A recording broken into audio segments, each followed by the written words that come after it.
Jim. Oh. So. Ja.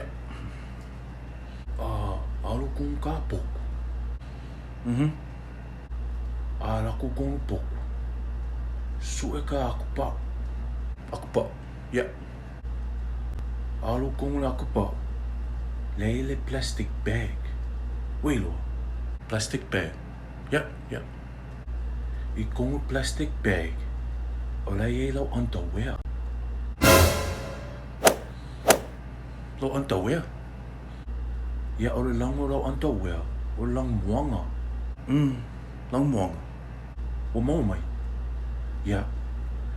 Kang ola ye lo underwear. Ngai aru la ye kong whakahele. Welo. Ala ko kong whakahele. Piki lunga le fasmori, wero. Ngai kangola ia e furuka underwear. Nga makuha kaya underwear, Grandpa, wero. Ha? Ya pango. Really, Grandpa? This is Bango! Mamãe sempre mago, se pai ele saca, o acumo cangago. A mãe sempre mago, se pai ele saca, o acumo cangago.